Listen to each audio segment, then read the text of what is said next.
요즘 감기 걸리면 굉장히 길고 고생을 많이 합니다. 아주 감기가 독하죠. 여러분 중에 감기 걸리는 것을 좋아하는 사람이 있습니까? 신경통과 같은 그런 통증으로 고생하는 것을 좋아하는 사람이 있습니까? 암에 걸리는 것을 바라는 사람이 있습니까? 만약 그런 사람이 있다면 감기가 혹은 신경통이 암이 뭔지를 모르는 사람이거나 아니면 내가 지금 무슨 질문을 하는지 제대로 이해하지 못한 사람일 것입니다. 자신의 삶에 문제가 생기거나 고통이 찾아오거나 환난을 만나는 것을 좋아하는 사람은 아무도 없습니다. 우리 인생에서 고통과 환난을 만나지 않기를 누구나 다 원합니다. 그러나 그럴 수 없다는 것도 우리 모두가 잘 압니다. 살아가다 보면 내가 원치 않는 고통과 환난을 만날 수밖에 없는 것입니다. 오늘 말씀은 환난 당할 때 감사하라는 말씀입니다. 범사에 감사하라는 말씀이죠. 그런데 우리는 이런 질문을 할 수가 있습니다. 환난 당하는 것도 싫은데 환난 당한 것에 대해서, 환난에 대해서 감사하라. 도대체 그렇게 할 수 있느냐 하는 것이죠. 감사는 감사할 일이 있을 때만 감사하는 것이 아닙니다. 기도가 응답되었을 때만 감사하는 것이 아닙니다. 좋은 일이 있을 때만 감사하는 것이 아닙니다. 기쁜 일, 좋은 일에만 감사하는 사람은 결코 감사의 비밀 속으로 들어갈 수 없습니다. 괴로운 일이나 환난을 당했을 때 감사하지 못한다면 놀라운 감사신앙의 원리를 경험할 수 없습니다. 우리가 살면서 겪을 수밖에 없는 시련과 문제와 고통과 환난을 진정으로 극복하는 기쁨을 경험할 수 없습니다. 오늘 말씀은 감사로 하나님께 제사를 드리며 지존하신 이에게 내 소원을 갚으며 환난 날에 나를 부르라. 내가 너를 건지리니 내가 나를 영화롭게 하리라. 이 말씀입니다. 이 말씀 속에 환난 날에 감사해야 하는 신앙의 원리와 감사 신앙의 비밀이 담겨 있습니다. 왜 환난 날에 감사해야 한다고 하는지 말씀 속에서 발견할 수 있습니다. 여러분, 우리는 환난 날에 어떻게 해야 할까요? 여러분, 제가 지금 드리는 말씀을 믿으시면 각 한 문장마다 아멘으로 응답을 하시기 바랍니다. 하나님은 선하신 하나님이십니다. 나는 하나님의 자녀입니다. 나는 하나님의 백성입니다. 그러므로 하나님이 나와 함께 하심을 믿습니다. 기쁠 때에도 나와 함께 하시고 고통스러울 때도 나와 함께 하시고 평범할 때도 나와 함께 하시고 깜짝 놀랄 만한 그런 일이 일어날 때도 나와 함께 하심을 믿습니다. 그리고 나의 모든 것을 하나님이 주관하심을 믿습니다. 내 삶뿐만이 아니라 온 세상을 주관하고 다스리심을 믿습니다. 그 하나님은 나를 사랑하여 주신다는 것을 믿습니다. 하나님께서는 사랑하시는 나를 절대로 외면하지 않으실 것을 믿습니다. 하나님은 나를 버려두지 않으실 것을 믿습니다. 이런 믿음을 우리가 가지고 있다면 환난은 당할 때 하나님께 기도할 수 있습니다. 나를 버려두시지 않는 하나님을 믿기 때문에 환난 날에 우리는 하나님께 기도해야 합니다. 15절에 있는 말씀, 본문 15절 말씀처럼 환난 날에 나를 부르라. 내가 너를 건지리니 내가 나를 영화롭게 하리로다. 환난 날에 하나님께 부르짖으면 우리는 하나님을 만나게 됩니다. 환난 날에 하나님을 부르짖으면 하나님께서 우리를 건져주십니다. 시편 46편 1절에서 3절에 있는 말씀처럼 하나님은 우리의 피난처시여 힘이시니 환난 중에 만날 큰 도움이시라. 그러므로 땅이 변하든지 산이 흔들려 바다 가운데 빠지든지 바닷물이 솟아나고 뛰놀든지 그것이 넘침으로 산이 흔들릴지라도 우리는 두려워하지 아니하리로다. 하나님은 환난 당할 때 우리가 만날 큰 도움이신 것입니다. 환난 중에 기도하면 우리가 하나님의 도움을 받습니다. 환난 중에 하나님께 부르짖으면 하나님은 응답하시는 하나님이십니다. 시편 80편 7절의 그 시인의 고백처럼 나의 환난 날에 내가 주께 부르짖으리니 주께서 응답하시리라. 그리 믿음을 고백하고 있어요. 환난은 우리로 하여금 하나님을 찾게 하고 하나님께 부르짖게 하고 하나님께 기도하게 하고 하나님을 만나게 합니다. 교회 여러분, 여러분에게 고통이 있습니까? 환난을 당했습니까? 하나님께 부르짖어 기도하시기를 간절히 바랍니다. 옛말에 양약은 고구이나 이어병이라 이런 말이 있어요. 좋은 약은 입에 쓰지만 병을 낫게 하는데 이롭다, 그런 뜻이죠. 좋은 약은 입에 쓰다, 그 말이에요. 그렇지만 병을 낫는데 도움된다. 여러분, 그렇다고 해서 입에 쓰다고 해서 다 약이 아닙니다. 입에 쓰다고 해서 다 우리 몸에 좋은 약이 아닙니다. 그 안에 병을 낫게 하는 효능이 있어야 좋은 약이 되는 거예요. 환난이라고 해서 다 우리를 이롭게 하고 유익을 주는 게 아닙니다. 환난을 내가 어떤 자세로 받아들이느냐, 환난 가운데서 내가 무엇을 깨닫느냐, 환난을 내가 어떻게 대처하느냐에 따라서 환난이 나에게 유익을 줄 수도 있고 환난 속에서 하나님의 도움을 받을 수도 있고 그렇지 않을 수도 있다는 거예요. 어느 나이 많은 여성도가 머리에 동태 5마리를 이고, 동태 알죠? 목사님 댁에 갖다 드리려고 이고 가던 가운데 강도를 만났어요. 강도가 머리를 내리쳤어요. 그래서 실신을 했어요. 가방도 뺏기고. 길거리에 쓰러져 있는 사람을, 그 여성도를 이제 어떻게 해서 병원으로 옮기고 그 자녀들이 병원에 달려왔어요. 어머니가 깨어나길 기다리는데 하루 이틀 지나도 깨어나지 않아요. 그래서 이 자녀들 마음에 큰 시험이 닥쳤어요. 괜히 목사님도 원망스럽고 하나님도 원망스럽고 하나님이 살아계시지 않은 것 같고, 그래서 자녀들이 다시는 어머니 깨어나면 교회도 못 나가게 하도록 해야 되겠다 결심을 했어요. 일주일 만에 깨어나셨어요. 깨어나서 자녀들의 그런 모습을 보고 어머니가 눈물을 쭉 흘리면서 자녀들의 손을 잡고 이렇게 말합니다. 그래도 동태 5마리가 내 머리에 그 강목이 직접 맞지 않고 동태 5마리가 대신 맞아 주었기에 내가 실신하고 내가 일주일만이라도 깨어났지. 그게 감사할 일이다. 하나님의 은혜에 감사해야 된다. 여러분, 환난을 만나도 깨달으면 감사합니다. 못 깨달으면 원망과 불평입니다. 우리가 하나님을 믿는다면 우리가 겪는 일들 속에서 하나님의 뜻이 무엇인가를 깨달아야 되는 것입니다. 하나님이 왜 나한테 이 일을 허락해 주셨는가를 깨닫고 기도해야 하는 겁니다. 그래서 그 깨달음을 가지고 하나님께 감사하는 것입니다.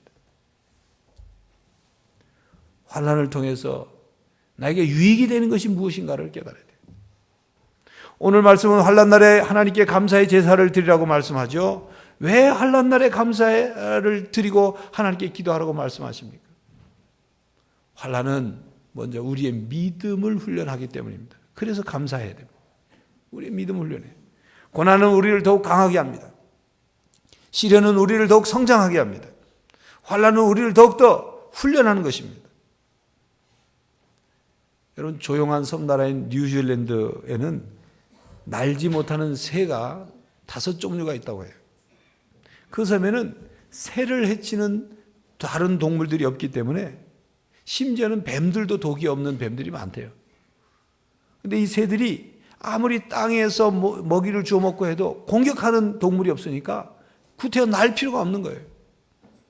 땅에는 먹을 게 많고. 그래서 날지 못하는 새가 그렇게 많다는 것입니다. 여러분, 안일, 아무 일도 없는 거, 그게 평범할 땐 좋은 것 같지만 아무 일도 없는 그 일들이 계속되면 우리의 삶을 무기력하게 만드는 것입니다. 그러나 시련과 환난은 새로 하여금 하늘로 날아오르도록 하는 거예요. 이렇듯 우리의 문제와 시련과 환난은 우리의 삶을 높이 끌어올리는 필수 요소인 것입니다. 여러분, 레오나르도 다빈치라는 사람 알죠? 이 유명한 사람들, 수학도 하고 무슨 또 그림도, 바하 음악가죠. 루소 사상가입니다. 단테 유명한 문학가죠. 톨스토이나 도스토옙스키나 푸시킨, 너의 삶이 널 속일지라도 노예하지 말라, 그런 시 쓴. 이런 인류 역사에 선한 영향력을 끼친 이 사람들이 어린 시절 사생하거나 고하거나 아주 불우한 어린 시절을 보냈다는 사실을 아십니까? 그들이 어린 시절 그 고통 속에서, 그 환난 속에서 그것을 극복하기 위해서 노력함으로 그들이 정신적으로, 인격적으로, 사상적으로 성장해서 선한 영향력을 끼치게 된 것입니다. 그러므로 교회 여러분, 환난이 우리를 성장하게 한다는 사실을 깨닫고 감사할 수 있기를 간절히 바랍니다. 아프리카 어느 곳에는 묵직한 돌을 들고 가야만, 짊어지고 가야만 건널 수 있는 강이 있다고 합니다. 왜냐하면 그 강의 물살이 너무 세기 때문에 혼자의 그 체중만으로는 쓸려 내려가니까 무거운 돌을 아주 힘들게 짊어지고 가야 그 무게 때문에, 돌과 자기 체중의 무게 때문에 물살에 쓸려 내리지 않는다는 거죠.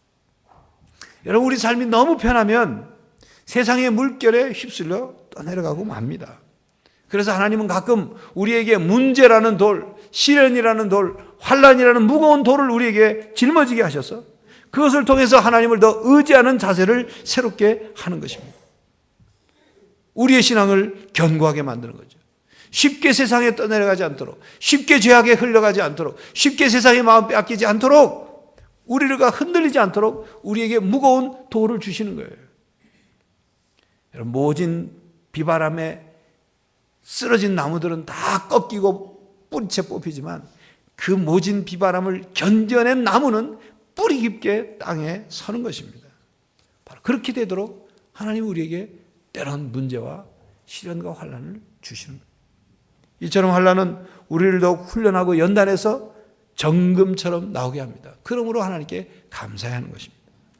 우리가 잘 아는 로마서 5장 3절 4절 말씀하시죠. 다만 이뿐 아니라 우리가 환난 중에도 즐거워하나니 이는 환난은 인내를, 인내는 연단을, 연단은 소망을 이룬 줄 알미라. 환난이 닥칠 때 우리가 그것을 참고 극복하기 위해 인내하면 그 인내는 우리를 연단해서 우리를 강하고 순수한 신앙의 사람으로 만들어준다, 그 말입니다. 하나님께서는 사랑하는 자녀들이 환난 가운데 푹 빠져 있기를 원치 않습니다. 환난 가운데서도 하나님을 더욱 믿고 하나님의 자녀들이 이 땅 위에 사는 동안 환난을 이기며 살아가도록 훈련하시는 거예요. 환난을 이기는 믿음을 갖도록 믿음을 주시는 것입니다. 용광로를 거친, 광산에서 캐낸 돌이 용광로를 거침으로 그것의 불순물들이 재련되고 빠져나가고 연단되어서 정금이 되는 것처럼 우리를 그렇게 만들기 원하시는 거예요. 우리가 정금처럼 되어서 하나님 나라에 들어오기를 원하시는 것입니다. 로마서 8장 28절 잘 하시는 말씀입니다. 우리가 알거니와 하나님을 사랑하는 자, 곧 그 뜻대로 부르심을 입은 자들에게는 모든 것이 합력하여 선을 이루니라. 모든 것이 합력한다는 말의 원어는 모든 것이 서로 작용하여, 그런 뜻이에요. 모든 것이 서로 작용하여 그러니까 선을 이룬다. 선이라는 말은 여기서 좋은 것, 훌륭한 것, 아름다운 것, 가치 있는 것을 이룬다, 그 말이에요. 이 로마서 8장 28절은 하나님께서 우리 삶의 모든 것을 재료로 다 사용하셔서 선을 이루신다. 네? 모든 것을 사용해서 우리를 아름답게, 훌륭하게, 가치 있는 존재로 만드신다. 그런 말씀입니다. 하나님은 우리 인생의 문제를, 우리 인생의 고통을, 우리 인생의 시련을, 우리 인생의 환난을 사용해서 우리 인생의 약을 만드시는 겁니다.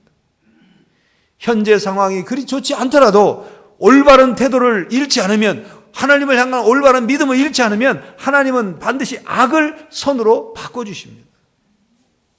그러므로 우리는 이렇게 하나님 앞에 고백해야 합니다. 하나님 감사드립니다. 하나님 감사드립니다. 반드시 하나님께서 약속하신 말씀대로 약속을 지키실 것을 믿습니다. 반드시 하나님께서 긍휼을 베푸실 것을 믿습니다. 반드시 하나님께서 도와주실 것을 믿습니다. 반드시 선한 열매를 맺게 하여 주실 줄 믿습니다. 반드시 내가 환난을 이겨내고 정금처럼 나오게 하여 주실 줄 믿습니다. 내가 반드시 내가 만난 문제와 고통과 환난이 변하여 다이아몬드와 같은 복이 될 줄 믿습니다. 내 뜻대로 일이 풀리든 풀리지 않든 상관없이 하나님을 믿습니다. 하나님은 언제나 하나님이십니다.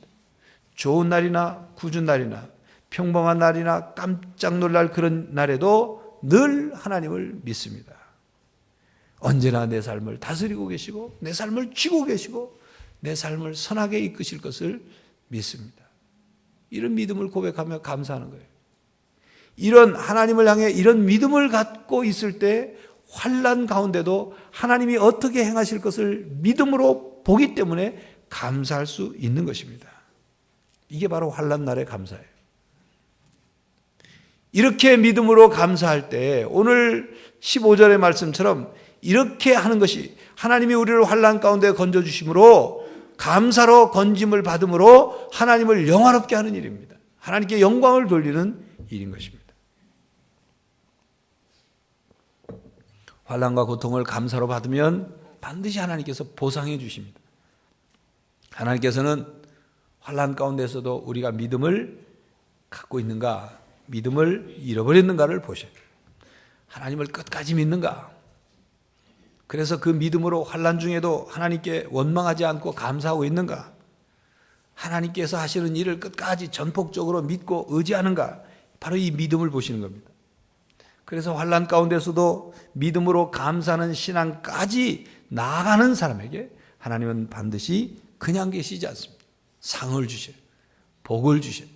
은혜를 주십니다. 그러므로 우리는 문제와 고통과 환난을 만났을 때 그것을 과정으로 봐야 되는 거예요. 상을 받는 과정으로, 복을 얻는 과정으로 봐야 하는 것입니다. 여러분, 환난이 우리의 인생을 끝내는 것이 아닙니다. 우리가 환난을 당했다고 해서 그것이 우리의 인생의 최종 종착역에 도착한 것이 아닙니다. 환난이 우리의 삶의 결론이 아닙니다. 과정일 뿐입니다. 그 과정을 믿음의 눈으로 바라보면 그 과정이 지난 후에 반드시 하나님이 상과 복을 주실 것을 보게 되는 거죠.